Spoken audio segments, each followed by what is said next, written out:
I'm looking at a little pop-up that popped up. I have no idea what it was, but I clicked on it.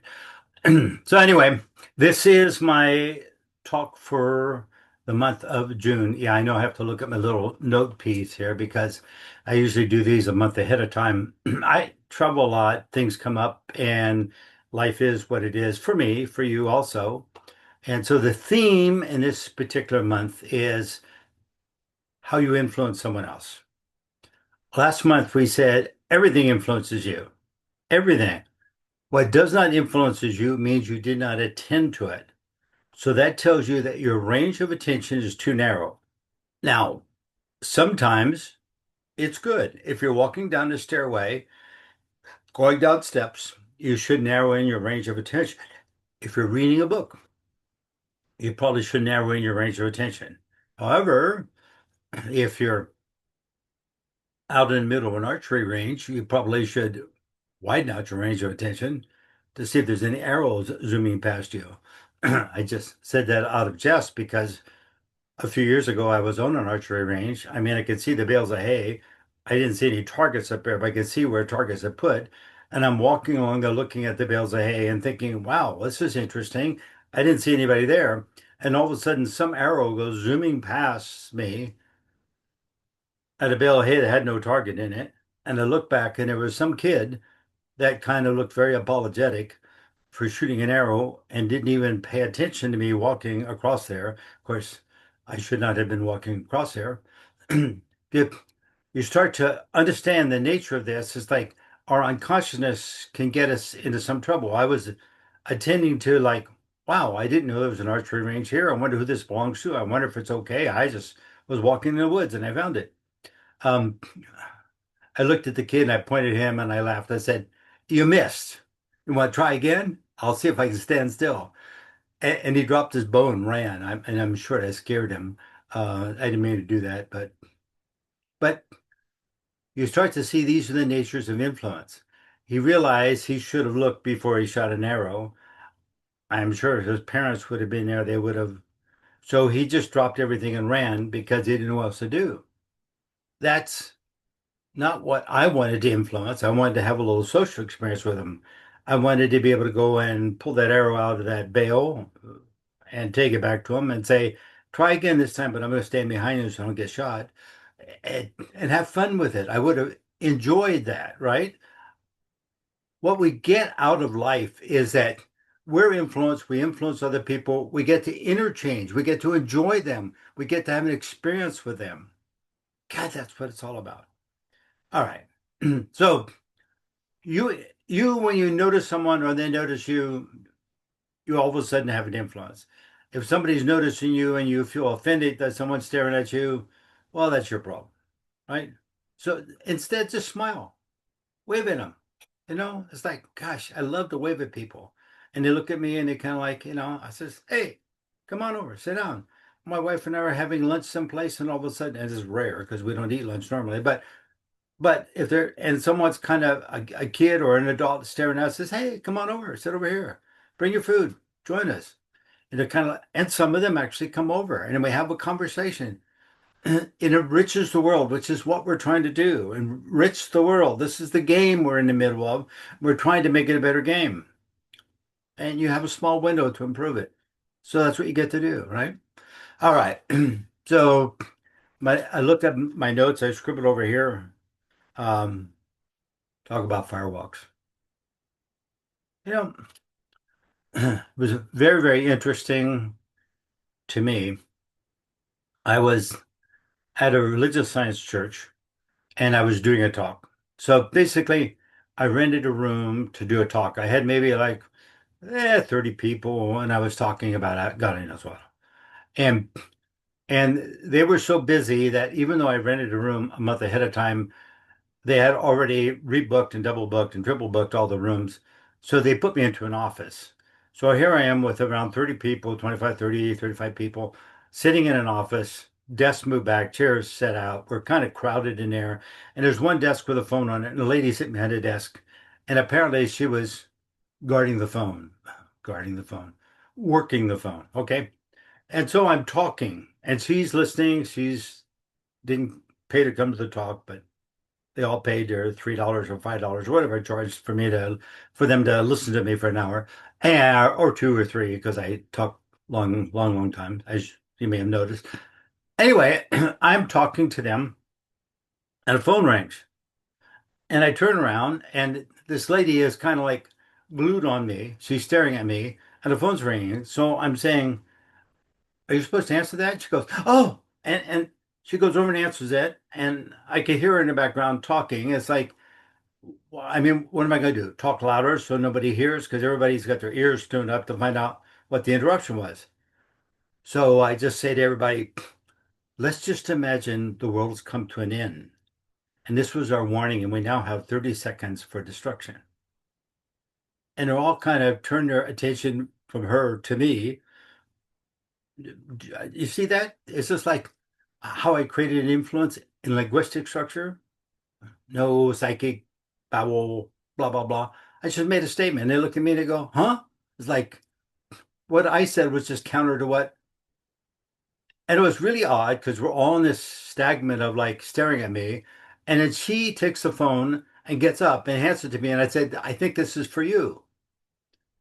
Like, number one, nobody knows really except these people that I'm here doing this talk, and I didn't give anybody the number. I don't even know what the number of the building is. So it's like, what do I do? So I take the phone and said, "Hi, how you doing? This is Dr. Chris Lemmon. How can I help you?" And the guy tells me I was at a fire walk and they want to remove my feet.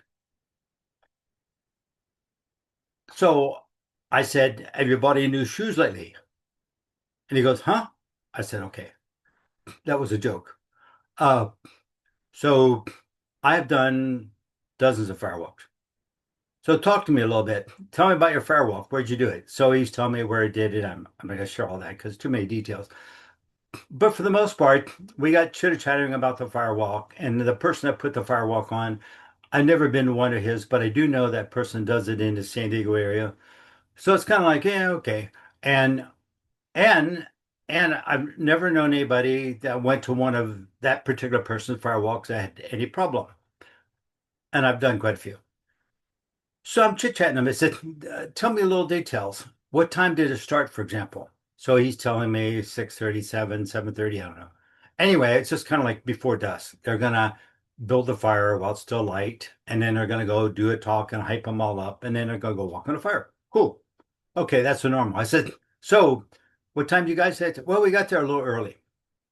And you got there a little early and what you did? Well, we had a little tailgate party. Okay. So you're going to a fire walk. You get there, you open the tailgate of your car, and you get out what? Booze, a little pot, a little, yeah, normal stuff. Oh, okay, normal stuff. And you're gonna go do a fire walk. Well, yeah, okay. So then you went out and you walked on the coals. Yeah. And were you in pain? Did you crumble? Did you fall down? No, no, I was just fine. Okay. And then later, when everybody left and you went back to your car, maybe you finished off a beer or two or another hit on a pot or whatever, and you got in your car and then your feet started hurting. Yeah, my friend was driving. Oh, that's good. So you didn't have to drive. So he took you to the hospital. Yeah. And he said my feet were all burned and they were going to have to remove my feet. Okay. Can you tell them to wait till tomorrow morning? And he goes, huh? Well, talk to whoever there is there and say, I'm putting this off to tomorrow morning. I want to talk to my lawyer. Just tell them that because that registers somewhere in the world is a big deal. He goes, oh, okay. And number two, I'm assuming that a friend of yours called because some lady answered the phone and then handed it to you. So um, I don't want someone's number that's not going to be there. I want a number that you have where I can call you back. Do you have a phone with you? Yeah, I got my phone. Give me your number. And in the morning, around 8 or 9 o'clock, I will call you back and see how you're doing before you get your legs cut off. And he goes, oh, okay. So he gave me a number. I said, fine. You had called a religious science church, not me. I'm not a minister. I'm not affiliated with a religious science church. I understand the woman that you called probably was a member. They do prayer healing. So I'm not any part of this, but I do have a group of people in front of me. So what we will do, and you can tell your friend, we'll do a prayer healing, whatever the hell that is, I'm not sure. And we'll do a prayer healing and we'll see what accomplishes. And when I talk to you in the morning, we'll see how it worked. There's a test, right? Isn't this fun? I mean, you're part of an experiment, right? Because obviously you were doing drugs and booze before a firewalk, so you like to experiment. And it's like, and then you're doing a firewalk, walking on hot coals that would burn your feet off. And assuming that you had your act together and enough attention, that would not happen to you. So where did you go adrift? Do you understand? It's like you really have to examine what goes on in your head and your life. And and we'll talk about that in the morning. So nice talking to you. And I hung up. The next morning I called. I was supposed to call at 8. I called about 8:30. Yeah. And when the phone rang, a nurse answered, a woman answered. She said she was a nurse. And I asked about the guy, and she said, "Oh, he left this morning." And I said, "Did he walk out?" She goes, "Huh?" I said, "He had his feet burned. He called me last night. I just wanted to know if he walked out." She says, "Oh, yeah, I think so. I mean, I saw him leave." "Oh, okay. So no one had to carry him out?" "No, no." "Okay. Well, thank you very much." And I hung up. It's like, wow. Did he ever call me back? Do I know his name? Did I? What influenced him? What made that? Were the doctors conning him? That's assumptive. For that, I can make a YouTube video. Well, I guess I'm making a YouTube video. And I don't think the doctors are conning him. Really, I don't. But I think that they saw a lot of damage that was not there in the morning. Did we create a miracle? Oh, if we did, religious science did, and I did, and that's for sure. Uh, but, here we are. What are we doing? How do we influence that? How do we make that occur? I mean, it was like 3 months later, the guy came to my center. I wasn't there. My son was teaching a class. And he walked up the stairs and he went in and introduced himself. And he told my son that, oh, I had injured my legs and and I think someone from your organization did a healing on me and I'm doing much better. I'm walking. They're still a little sore, but they're much better and I can walk. I didn't have to have my legs removed or my feet removed. It's like, and my son's going like, "Oh yeah, it's nice. You want to sit in a class?" He goes, "No, no, I gotta go." So that was it. That was it, right? Um, where's the fanfare? Where's the parade? Where's the miracle occurred? Who really cares, right? I think that young man cared, but I'm not too sure he could process it. Now, I'm giving you a clue. There are two important things to influencing someone else. Number one, influencing is not control. All right, let me say that again. Influencing is not control. You're not controlling anything. Look at your life. Are you controlling that? Probably not very well. So, and if you are controlling it really well, I apologize. Maybe. But nonetheless, um, the first thing is like, it's not about control. We had a group of, I don't know, 20 people, and they all did whatever they were taught to do by religious science church. They blah, blah, blah, blah, blah, whatever.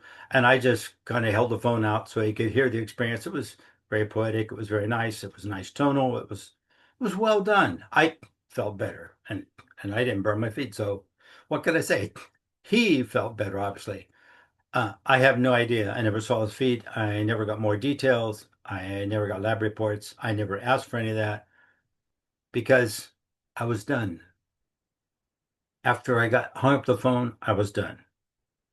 So if you want to influence something, number one, get out of the idea you're going to control it.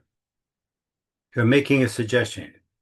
You're wearing, like right now, I'm wearing this crazy shirt. Let me see if I can stand up and get a view of this shirt. Um, it's an image on a shirt. Uh, I don't know what the image means. I just caught my eye and I said, "Oh, I like that." My wife bought it for me. We were in a McMenamin's Brewery up here somewhere. I don't think anybody is going to jump on a plane and fly up to Oregon and go to McMenamin's Brewery to buy one of these shirts. You probably could get it online, but they have hundreds of different patterns. I just thought it was kind of cute. And so I said, yeah, like, hey, I like that. I mean, and she bought it. So it was like, I got a really nice wife. She's a very sweet lady. And so here I have this shirt, which is I'm wearing to show the nature of influence. It influences people. I have worn a lot of shirts. I don't pay that much attention when I put them on in the morning, and people say, "Oh, you've been to such and such. Oh, have you done this? You've been to Crater Lake, I see. You've been to this. You've been to that." And I've traveled over the world. I buy shirts because, like, what else do I buy? I mean, I go someplace for 2 weeks. I go to Egypt for 2 weeks. I come back with 5 shirts. Like, that's all I buy. What is in Egypt that you want to bring back? Sand? I mean, I'm not sure, right? So that's it. So I have a collection of shirts. It's kind of nice.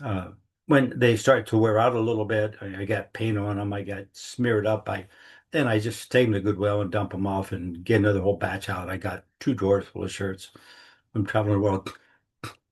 Are they an influence? Yes, everything is an influence. You are influenced, you influence other people. You look at someone and you smile, you influence them. You look at someone and you frown, you influence them. You look at someone, you flip them off, you influence them. It depends how you want to influence. Right now, the world is in a stage of working through anger, right? This is an interesting thing when we go through stages of change. We get into something where we have to examine what we believe to be true. And when I say truth, I don't mean like your religious ideology or your political ideology, but just like, like hot chocolate is the greatest thing in the world. And now you think, oh my goodness, I haven't had a hot chocolate since I was 12. So it's like, maybe it's not the greatest thing in the world. So maybe I have to let that go. Maybe I have to say, oh, yeah. Maybe I don't need a box of Nestle quick in the cupboard. Maybe I can let that. I don't know. We're advocating updating. We have to, if you want to continue to life, I'm now 82. If you want to continue to life, you're going to have to update. At some point in time, I'm just going to hit a brick wall of I can no longer imagine another update. And then I can't imagine being again. It's not all that complex, but it's a little bit complex. There's a lot of moving pieces. So when we start to look at that, it's like, wow. So I'm in the game of looking at someone and say, can I influence them? Doesn't mean I don't sometimes get a little pissy or get mad. Someone cuts me off the freeway. I'm kind of like, really? I was like, I love it going down the road and you see these people drifting from lane to lane because they are on their phone playing around. And it's just like, really? I mean, it's not like this is rare. It's like this is very common.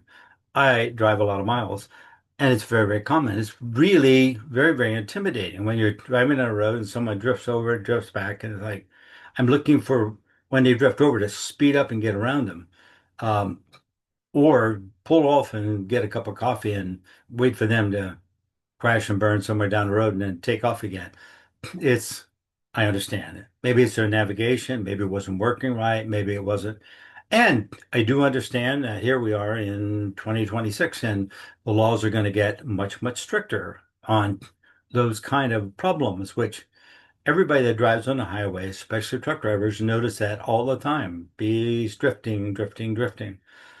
But I'm starting to notice that with also a truck driver. I mean, I'm going down the highway and the speed limit was 75 and I'm doing more like 78, 79. And all of a sudden I look at someone come barreling up on me and I switch over to the right lane and they go zooming by me and I pull in behind them. It's a semi. And I pulled in behind him and I get up to 92 and then I back off. He was moving away from me at 92. So he was probably doing 95, 96 mile an hour in a semi, a truck driver. Like, wow. I mean, I don't normally see that because that's a very, very expensive ticket for them. And if he's working for a company, there's lots of ads on his truck. Well, then that's an expensive ticket for them hiring him and working him. It's like, so I pull on over and I go, wow. I'd like to tell you I wrote his license number down, reported him or something, but I'm not all that diligent. I didn't want to get up that close to him to be able to write his license number down. I didn't want to do anything above. I was just trying to satisfy in my head of like, why? What is so important that we could shave? I get it. He had to be somewhere. You know what that is inattention and poor planning. Inattention, poor planning. That's it. So let's look at influence. Can I can I influence things? I had a group of 5 or 6 people. And we're talking about influence and what a demonstration. So I'm doing a little talk with just a small group in an advanced class. So we go to Starbucks because why not? I like coffee. So we go to Starbucks and we're all sitting at a table all with a cup of coffee. And across on the other side of Starbucks, not a big place, but over there, there's a man reading the paper. He's got the paper up in front of him. He's reading the newspaper, kind of like something you'd see in the 50s or 60s, right? And he probably was there in the 50s or 60s. I was. And across from him was his wife. And she's got a cup of coffee or something there. And she's kind of fiddling around with the receipt and the ashtray or whatever that was, some little thing in front of her she's fiddle farting around with because she's bored. She's just totally bored. So I got my whole group and I said, okay, guys, look at these two people over here, the man and the woman. So she's totally bored and he's engrossed in the paper. Now, what do you think's going on? Tell me, what influence are they giving you?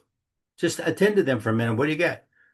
So they go, well, yeah, she's totally bored and he does this all the time. He just ignores her all the time. Okay. And why is he reading the paper? And so everybody's really quiet. Come on, you guys, take and feel it. Don't try to second guess him and don't try to take sides. And they go, well, he thinks that the paper would give him more information than she would. Ah, okay. And how many people feel that? Does it feel like a judgment? I'm not saying he's a bad guy. Let's not get critical here. We're not controlling anything. Just notice this. And they go, yeah, it feels like he doesn't want to hear what she has to say, or doesn't even want to talk to her, or doesn't want to deal with whatever's going on in her head. Thank you. That's it. Now, there's no judgment in this. No, don't get into right, wrong. Don't get into male, female, gender. Don't get into any about. Just notice what you notice. Pay attention. Okay. So let's just change that. How are we going to change it? Not control it, but let's influence a change. So let's just say this. Let's just say that at some point in his life, he looked at that lady and he says, I love you. I don't know what the hell that means for him. I'm not sure if I know what it means for me, but I don't know what it means for him. So I want each of you to take and feel in your body what I love you. You're a really special lady and I really love you. What that means in his body. I want you just to imagine whatever that is. You don't have to identify it. You don't have to linguistically structure it. Just get the feeling. And just get the feeling. It kind of like a little prayer. Bless you. You just send the feeling to him. That's it. Just send it to him. And they're all sitting there. Half of them think I'm crazy. The other half, no, I'm crazy. But we all go through the routine and we watch. And as soon as that goes on, this guy folds his paper, folds it up, puts it down, picks up his coffee, drinks, and starts a conversation with her. And she looks at him and she gets big eyed and she's starting to talk and blah, blah, blah, and then she's going off and she's rambling on and on. And at some point in time, he's thinking, yeah, she's totally crazy. So he picks the paper up and goes back to reading. All right. We couldn't control it, but we could influence for a moment. And so that's the nature of influence. Sometimes that might be critical. Sometimes it's not, right? Yeah. Uh, with the guy for the firewalk, I'd like to tell you I had more information. I'd like to tell you that these 24, 26, I don't remember how many people there were, maybe at the most 30, and whatever they did that they learned at Religious Science Church and their prayer method, whatever may have been the trigger, or maybe my will to save this guy who is a village idiot. You're going to go do a firewalk and you're going to get stoned before you go firewalk. It's really like, really? Like, wow. I mean, wouldn't you be open to an experience? I have always been open to an experience. I've done firewalks with over 100 people. And they're like, I've done advanced fireworks where we had 3 or 4 fires and we just slowly stays into them. Um, it's kind of, I'll tell you a story. We had a group of people that were an advanced firewalk. So the requirement to get the advanced firewalk, we had to do a couple of firewalks before. We had to have experience for it, and we had to have goals in mind. So we booked this all out in Northern California, get it all set up. And here's the night of the firewalk. I'm not running it. I'm just a grunt. I'm helping out. But my roommate is running it, and So I'm just going with him.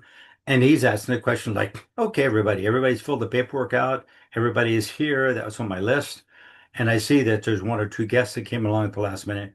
So he said, let's go around and have you say your name, how many firewalks you've done, and what your goal is for tonight.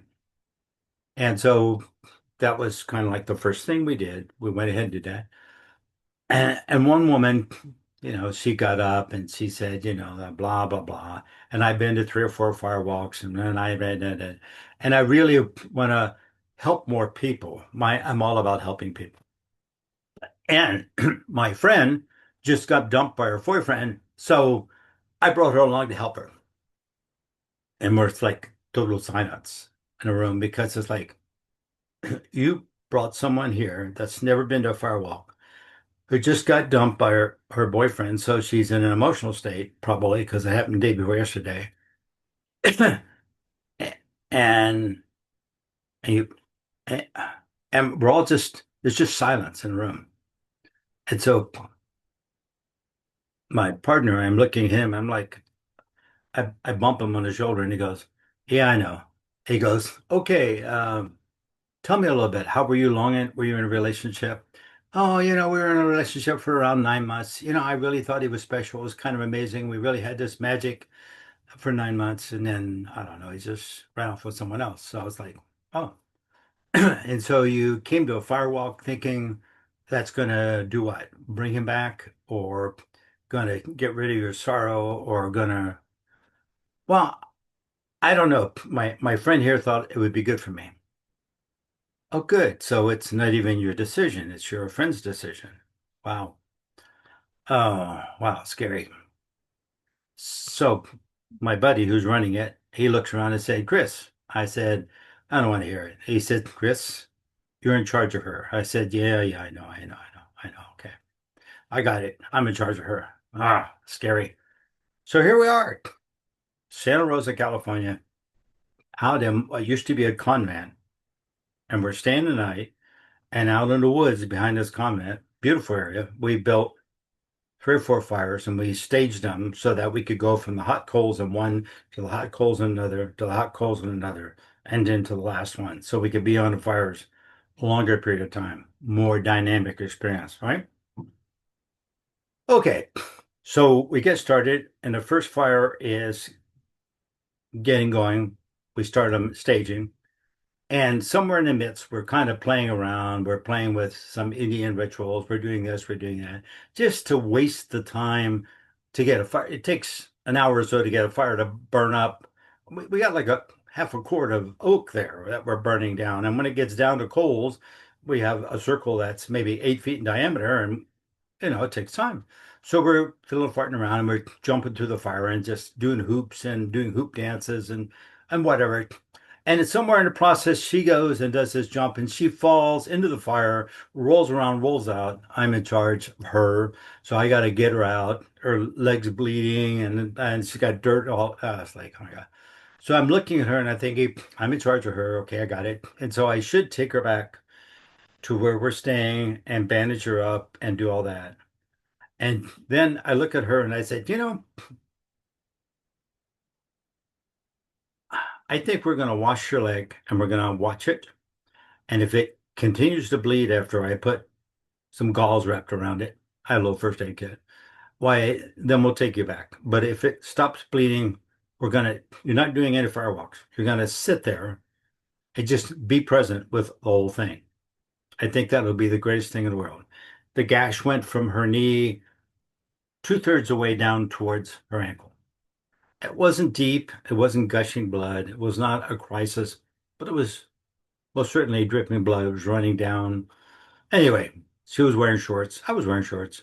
So we went ahead and washed it with a bucket of water we had. I wrapped some gauze. I had a roll of gauze. I had my first aid kit up. And we're all kind of like having a good old time. And then the fire sound settles down to coals and we're going to take our first walk. And I'm standing there. I'm close to the fire. I've done a lot, but then everybody's done a lot. So I'm sitting there kind of getting psyched into like, okay, I'm ready to do this. And up out of nowhere, I didn't even know that she was there. This little girl this little girl, little, like in diapers, little, really little. She's come up, waddling up, and I look down, and I'm wearing a t-shirt with a different ad on it and a pair of cutoffs. And she comes walking up, and she grabs my hand, and she's pulling me out onto the fire, the coals. She's wearing a diaper. Okay, so I'm walking out in the coals for her. I don't know. She's done a firewalk before. I don't remember her being in the interview in the beginning, but here I am, and I'm standing out there in the middle of the coals. Everyone else is around. They've got 40, 50 people, and we're all standing around looking at us. And she just sits her butt down in the coals, and I'm thinking, oh my God, that's like a diaper, and she's sitting on coals that are still kind of flaming. And I'm thinking, well, what do I do? And I go, oh, I'll sit down with her. So I set my butt down into the coals and we're cross-legged and we're sitting there and she puts her hand down into the ashes, holds her hand up and goes like this, and flames come up and she's got a fire burning in her hand. And I'm thinking, okay, so what do I do? Like, well, I'll take my hand in and I got a fire burning in my hand. Like, wow. And she looks at me and she just goes like this. And I go, oh, okay. And I go like this. And then she stands up, reaches over to pull me up like she could. She reaches over and I get up.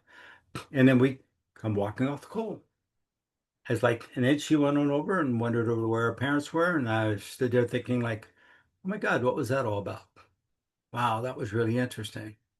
And of course, then at that point, everybody started going out in the fire, and some of the people were doing somersaults, and some were jumping up and down, and yeah, whatever. We just like, and we spent the next maybe 3 hours on various different fires as they came down.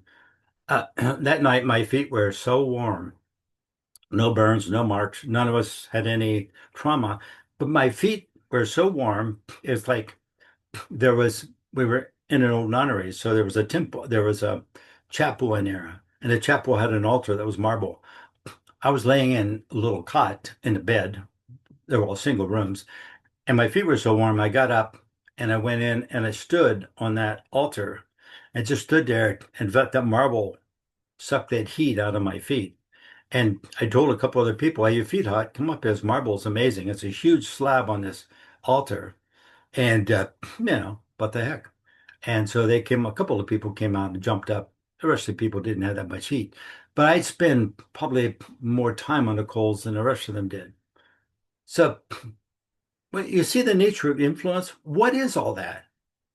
Technically speaking, you should be like the guy in the hospital that feet were burnt and they were going to cut him off. That's where you should be at, I would imagine. Um, it's very, very interesting. Anyway, that's just the nature of influence. Okay. So have I influenced people in life? Well, lots and lots of times. As a matter of fact, almost all the time, right? I got lots and lots of people that come along. I might influence them to be able to first in line. I might influence the situation to be accepted. I might influence us to get on that bus and not have to wait for the next bus. Um, so am I pushing someone out of the play? No, I'm not pushing anybody. I'm just simply making a request. It's simply a request. Hey, hey, I want to be on that first bus. Smile. Okay.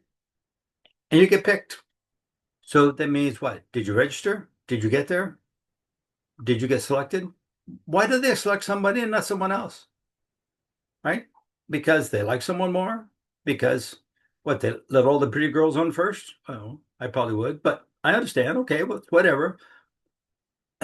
Influence just simply means being present with it. Make what you feel inside that's important to you right now and put it out there. Just put it out there. You don't have to send it somewhere. You don't have to control anything. Just put it out there. I look at a little kid and they're looking at me like, and I smile and I just let that flow. Like, hi, you know, we're good.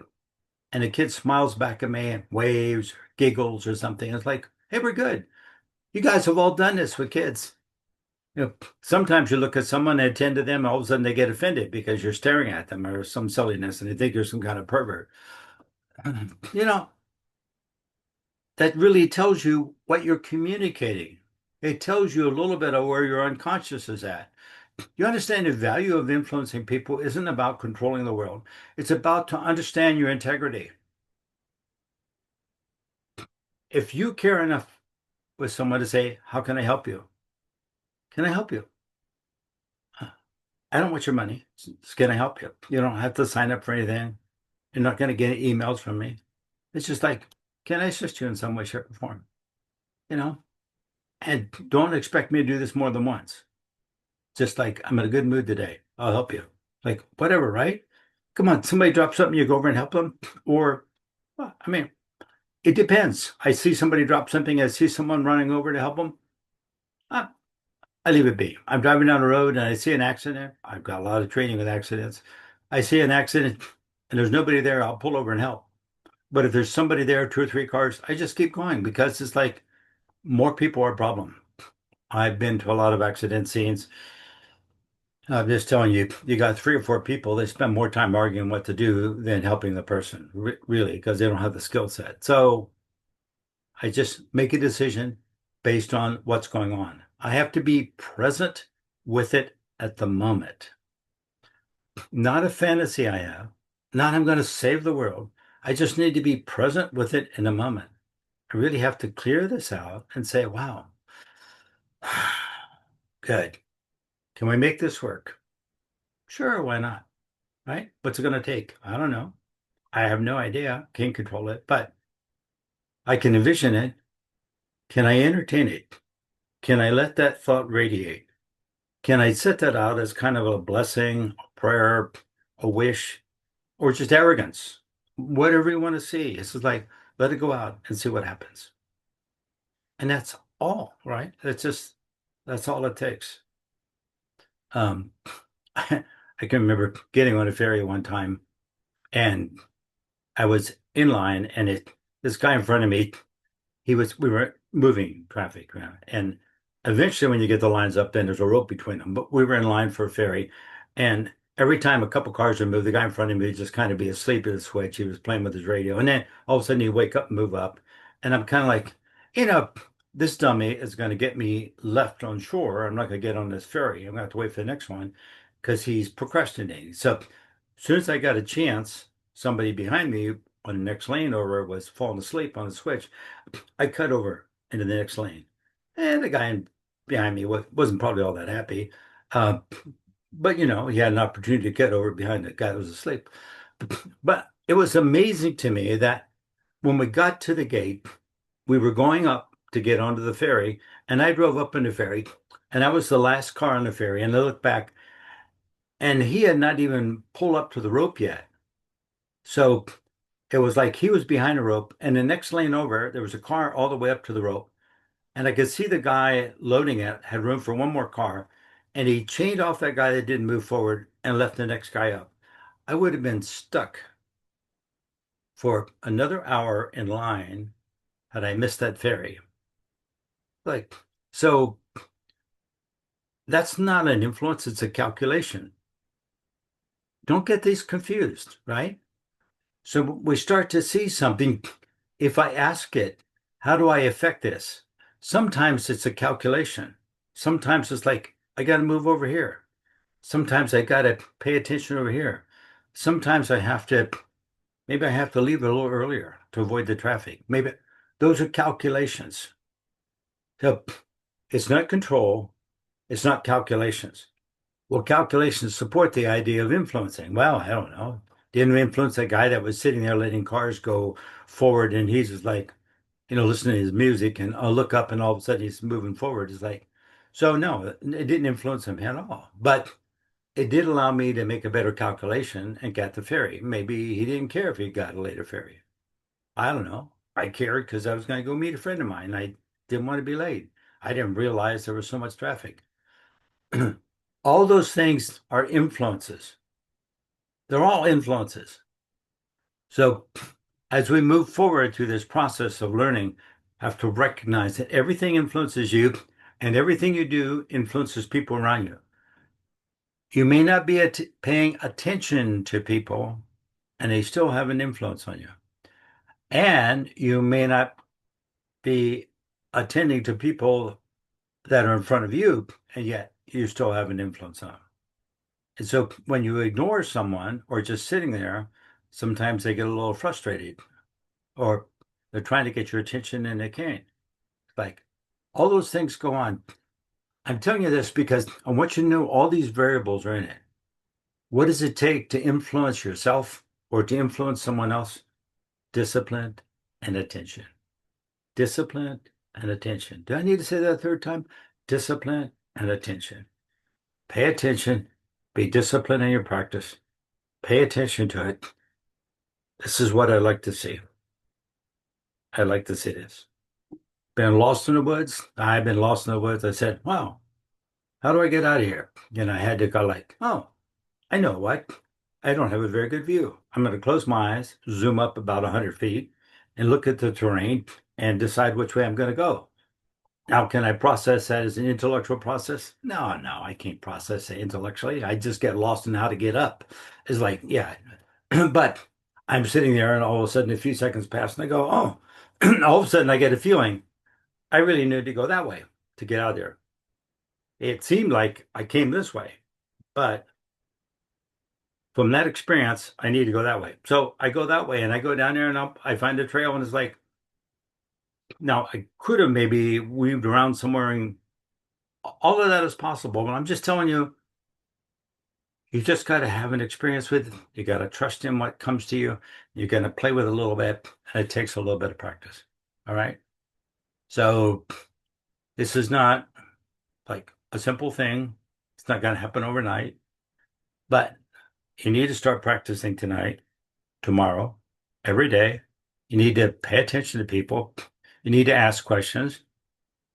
Why did they do that? What influenced them? What do you see that influenced them? And if you wanted to help, how would you suggest different? I'm not advocating talking to them. They get pissy sometimes.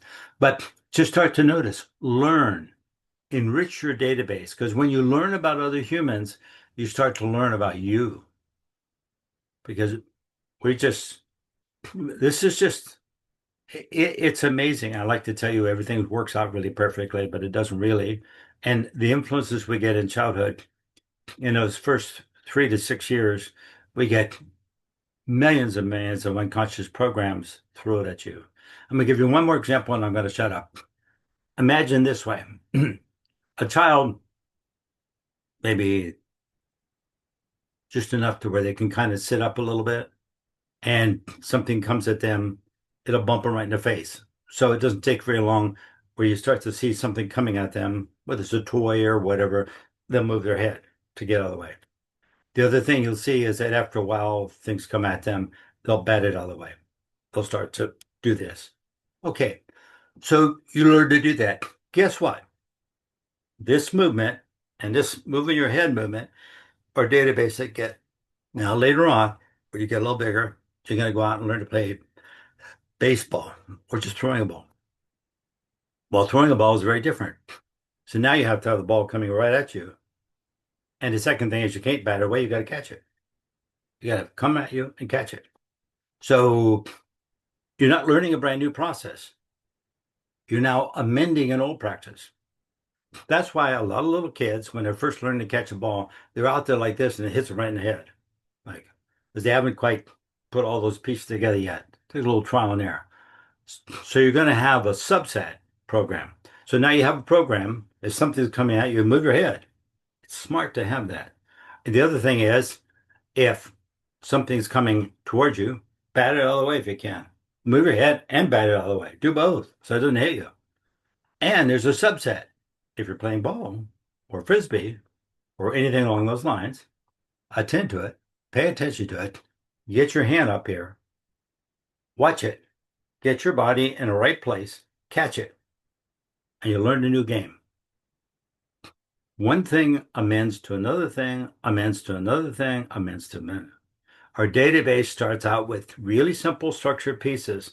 It gets complex and more complex and more complex. As we put this together, we store in, this is for when a bug's flying at you, and this is for when you're catching a baseball. it's able to sort those out. It's able to determine which one goes with which. We build on what we have. Everything to start out with a brand new piece. It all comes out of a category and it builds like a pyramid with all those variables in it. And that's the way. So that's why influences are very sound, very profound, and very essential. Go through your life as if you influence everybody and that everybody influences you. You're going to be a happier person and an easier world to live in. So I'm Dr. Chris Lemmon. If you have any questions about this, email me, chris@wizardscatch.com, and I'd be glad to answer your questions. And so this is a fun talk.